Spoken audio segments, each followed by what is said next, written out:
നമസ്കാരം. ഞാൻ പലപ്പോഴും ആലോചിച്ചിട്ടുള്ളൊരു കാര്യമുണ്ട്. ഒരുപാട് വ്യത്യാസങ്ങളും വേർതിരിവുകളും ഒക്കെ ഉണ്ടായിട്ടും ഇപ്പോഴും നമ്മുടെ നാട് ഇതേപോലെ നിലനിൽക്കുന്നത് എന്തുകൊണ്ടാണെന്ന് അതിന് എനിക്ക് ഒറ്റ ഉത്തരമേ കണ്ടെത്താൻ സാധിച്ചിട്ടുള്ളൂ. ചില മനുഷ്യർ കാരണം.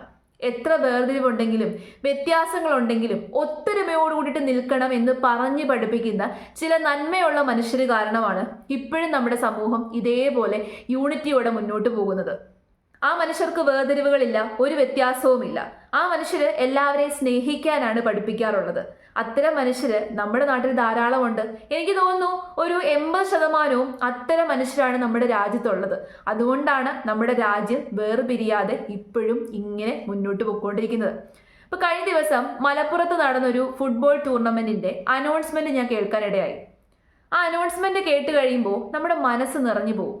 അപ്പോൾ ബാക്കി സംസാരിക്കുന്നതിന് മുമ്പ് ഞാൻ ആദ്യം നിങ്ങളെ ആ അനൗൺസ്മെന്റ് കേൾപ്പിച്ചു തരാം. ഈ ദുനിയാവിലൊരിക്കലും ആ കൊടും ക്രൂരതയുടെ ചോരപ്പാടുകൾ. ഇത് ഇന്ത്യയാണ്. പാപമോചനത്തിന്റെ നിറവിധി തേടി അയ്യപ്പന്റെ തിരുനടയിലേക്ക് മലക്ഷവിട്ടാൻ പോയ സുഹൃത്തിന്റെ അറവണ കാത്തിരിക്കുന്ന മുസൽമാന്റെ ഇന്ത്യ. പടച്ചറത്തെ നടയടച്ചോ എന്ന് ചോദിക്കുന്ന ഹൈന്ദവന്റെ ഇന്ത്യ.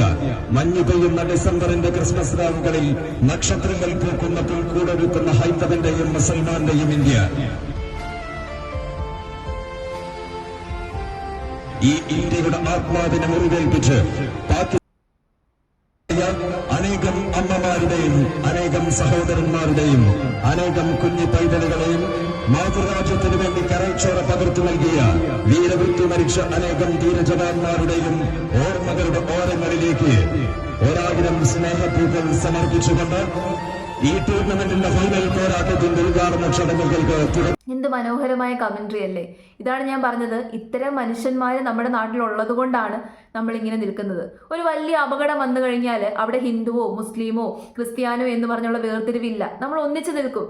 അതിപ്പോൾ ആർക്ക് അപകടം വന്നെന്ന് പറഞ്ഞു കഴിഞ്ഞാൽ നമ്മൾ ഒന്നിച്ചു നിൽക്കും. ഒരു നാച്ചുറൽ കെലാമിറ്റി വന്നു, നമ്മൾ എല്ലാവരും ഒന്നിച്ചു നിൽക്കത്തില്ലേ? ഒന്നിച്ചു നിൽക്കും. അങ്ങനെ ഒന്നിച്ചു നിന്നെങ്കിൽ മാത്രമേ നമുക്ക് അവിടെ നിന്ന് രക്ഷപ്പെടാൻ വേണ്ടിയിട്ട് സാധിക്കത്തുള്ളൂ. നമ്മുടെ രാജ്യത്തൊരു പ്രശ്നം വന്നു. രാജ്യത്ത് പ്രശ്നം വന്നപ്പോൾ ഈ രാജ്യത്തുള്ള 80% ആൾക്കാരും ഒത്തൊരുമയോട് കൂടിയിട്ടാണ് നിന്നത്. പിന്നെ ചില പുഴുക്കുത്തുകൾ അവിടുന്ന് ഇവിടുന്ന് ഒക്കെ ഉണ്ടായിട്ടുണ്ട്. അതിനെ നമുക്ക് ആ 20%-ൽ പെടുത്താം. എന്നാൽ ഏറ്റവും കൂടുതൽ ആൾക്കാരും ഒത്തൊരുമയുടെ സന്ദേശം പറയുവാണെന്നുണ്ടെങ്കിൽ മാത്രമേ നമുക്ക് ഒത്തൊരുമിച്ച് നിൽക്കാൻ വേണ്ടിയിട്ട് സാധിക്കത്തുള്ളൂ. കഴിഞ്ഞ പ്രാവശ്യം ആറ്റുകാൽ പൊങ്കാല സമയത്ത് നടന്ന കാര്യം ഞാൻ കാണിച്ചതാണ്. പള്ളിയുടെ ഫ്രണ്ടിലുള്ള ആൾക്കാർക്ക് പള്ളിയുടെ വാതിൽ തുറന്നു കൊടുക്കുകയാണ്. അവിടെ പോയി കാര്യങ്ങളൊക്കെ ചെയ്യാൻ, വെള്ളമെടുക്കാനും അവിടെ വിശ്രമിക്കാനും ഒക്കെയുള്ള സഹായം ഒരുക്കി കൊടുക്കുകയാണ്. അങ്ങനെയാണ് നമ്മുടെ രാജ്യം, അങ്ങനെയാണ് നമ്മുടെ നാട്. എനിക്ക് തോന്നുന്നു ഏറ്റവും കൂടുതൽ ആ മഹത്വപൂർണ്ണമായിട്ടുള്ള മെസ്സേജ് കൊടുക്കുന്നത് ആരാണ്? നമ്മുടെ കേരളമാണ്. ഇവിടെ നമുക്ക് അതൊക്കെ കാണാൻ സാധിക്കത്തുള്ളൂ. ക്രിസ്മസ് വന്നാലും ഓണം വന്നാലും പെരുന്നാൾ വന്നാലും നമുക്കതൊക്കെ ഉത്സവമാണ്. നമുക്കെല്ലാം ഉത്സവമാണ്. നമുക്ക് വേർതിരിവില്ല. ഓണം ആയിക്കോട്ടെ, ക്രിസ്മസ് ആയിക്കോട്ടെ, ആ ഹിസ്റ്ററി ആയിക്കോട്ടെ, അതിൻ്റെ കൾച്ചർ ആയിക്കോട്ടെ, അതൊക്കെ നമുക്ക് വേണം. നമ്മൾ അതൊക്കെ ആഘോഷിക്കാറുണ്ട്. എനിക്ക് തോന്നുന്നു ഏറ്റവും കൂടുതൽ ഫെസ്റ്റിവലുകൾ ഒത്തൊരുമയോടുകൂടി ആഘോഷിക്കുന്നത് മലയാളികളായിരിക്കും. അതിപ്പോൾ ക്രിസ്മസ് വന്നു കഴിഞ്ഞാൽ എല്ലാവരും അങ്ങോട്ടേക്ക് പോകും, കടയിൽ പോകും, എല്ലാ സാധനങ്ങളും വാങ്ങിക്കും, നമ്മൾ കേക്ക് വാങ്ങിക്കും, നമ്മൾ സ്റ്റാർ തൂക്കും. അങ്ങനെയാണ്. ഓണം വന്നു കഴിഞ്ഞാൽ നമ്മൾ ഓണക്കോടി എടുക്കാൻ വേണ്ടിയിട്ട് പോകും, പൂക്കളം ഒരുക്കാൻ വേണ്ടിയിട്ട് പോകും, സദ്യ കഴിക്കാൻ വേണ്ടിയിട്ട് പോകും. എല്ലാവരും സദ്യ കഴിക്കും. അവിടെ വേർതിരിവില്ല. മതത്തിന്റെ വേർതിരിവില്ല, വർണ്ണത്തിന്റെയോ വർഗത്തിന്റെയോ ഒന്നിന്റെയും വേർതിരിവില്ല. എന്നാൽ ഈ വേർതിരിവില്ലാത്ത സ്ഥലങ്ങളിൽ വേർതിരിവ് സൃഷ്ടിക്കാൻ കുറെ ആൾക്കാർ ഇറങ്ങിയിട്ടുണ്ട്. അത്തരം ആൾക്കാരെ നമ്മൾ കണ്ടുപിടിക്കണം.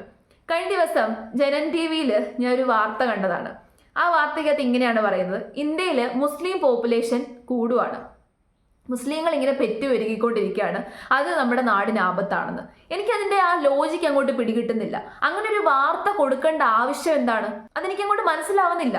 നമ്മുടെ നാട്ടിലെ ഇപ്പൊ ഏറ്റവും വലിയൊരു പ്രശ്നം പോപ്പുലേഷനാണ്. പോപ്പുലേഷൻ കൂടുന്നതിനനുസരിച്ച് ഹ്യൂമൻ റിസോഴ്സ് കൂടും. ഹ്യൂമൻ റിസോഴ്സ് കൂടുന്നതിനനുസരിച്ച് ഒരുപാട് കമ്പനികൾ നമ്മുടെ നാട്ടിലേക്ക് വരും. എന്നാൽ പോപ്പുലേഷൻ കൂടുന്നതിനനുസരിച്ചിട്ടുള്ള റിസോഴ്സ് നമ്മുടെ നാട്ടിലില്ല എന്നുണ്ടെങ്കിൽ അതൊരു വലിയ പ്രശ്നമാണ്. ഇനി വരാനിരിക്കുന്ന സമയത്ത് പോപ്പുലേഷൻ എന്ന് പറയുന്നത് നമ്മുടെ രാജ്യത്ത് വലിയൊരു ഇഷ്യൂ ആയിരിക്കും. അപ്പൊ ഈ പോപ്പുലേഷൻ കൺട്രോൾ ചെയ്യാനുള്ള മെഷേഴ്സ്, സ്ട്രിക്റ്റ് ആയിട്ടുള്ള മെഷേഴ്സ് കേന്ദ്ര സർക്കാർ ഒന്നും അഡോപ്റ്റ് ചെയ്തിട്ടില്ല.